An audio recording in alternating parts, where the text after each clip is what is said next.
Okay, so today I really just wanted to take it easy and talk about the new game, Call of Duty Cold War. Just starting off, this game reminded me a lot of Black Ops 1, and not just because it's Mason and Woods in this game.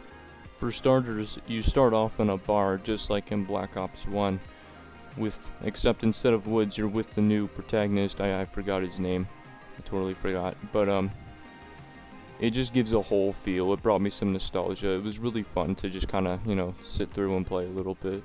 And just starting off in the game, it just kind of throws you in it. Like, first you get to start your weapon, and stuff's gonna go down, and then all of a sudden you're shooting out someone's back door, just disrupting the house party.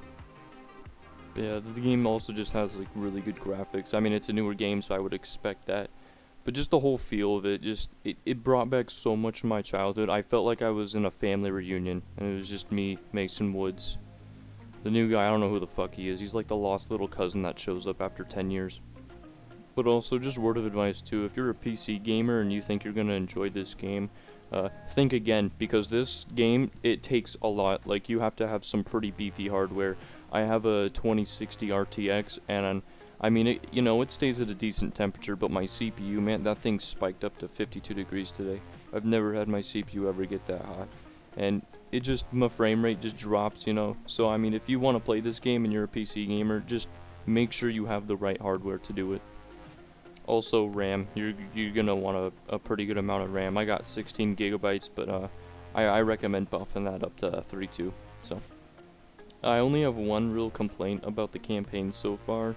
So, when you get into the second part of the mission, you go to assassinate this guy, and no matter how good your aim is, the game, I guess, just makes you miss, because I aimed right for his forehead and the bullet just hit the guy in front of him.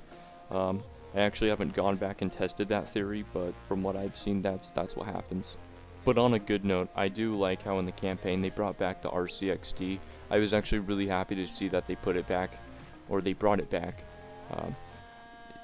I just had a lot of good memories blowing people up, so I was very happy that I could blow up a whole fucking plane with it. Alright, now jumping right into zombies.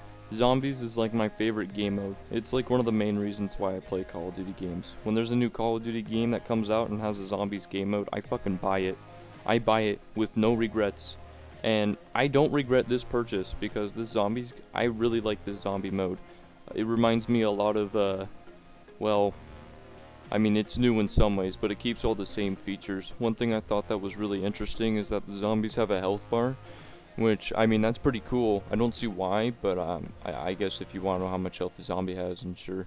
Also, just like in some of the most recent zombie game modes from Call of Duty games, is you can make a class and customize it. Now, I never actually leveled up far enough to see what all you can do with it, but it looks pretty good. You can pick from a shotgun. I'm assuming you can put different assault rifles on there, SMGs, whatever you'd like, honestly. I don't think there's any limits when it comes to picking a class.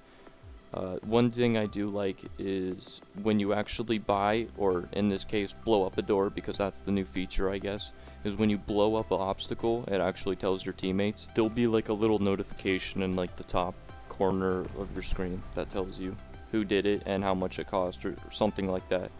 Also, another feature I'm really a fan of is the mini-map, and it actually displays the locations of the zombies and other players. Of course, you also can't see your player's icon, but I think it's really cool how it actually shows you all the dots where all the zombies are.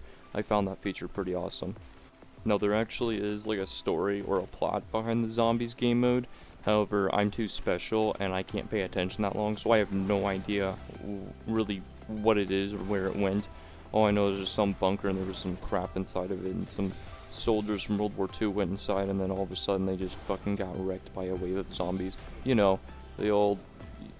It's happened in multiple timelines in zombies game modes, but, Now, one of the new things is the crafting table, and I guess it's where you can craft grenades, equipment, etc., I never stayed around long enough to figure out how it works, because I didn't want to get slapped to death. They also just kept all the zombie drops too, so, insta-kill, nuke, carpenter, max ammo, so all that stuff is still in there. Now, I only did find one glitch. It's where you can like lodge yourself in the pipes or something like that. Zombies can't get to you. It's nothing new we haven't seen in the past, so I did have to cut the video short just because My computer couldn't handle the power of this game. I didn't want my fucking computer bursting into flames. But this isn't really a review. This is just me getting my opinion on the game. I think it's a really great game. I recommend anyone should buy it. If I don't really see. I think there's still like a battle royale mode. I think it just takes you to like the Modern Warfare one. So other than that, I mean, you know, you still got multiplayer, campaign, zombies. I might get in some multiplayer gameplay this week. I don't know. I might want to actually just upgrade my computer before I can do any of that stuff. But anyways, this is pretty much it. So I'll leave you guys with that. So yeah.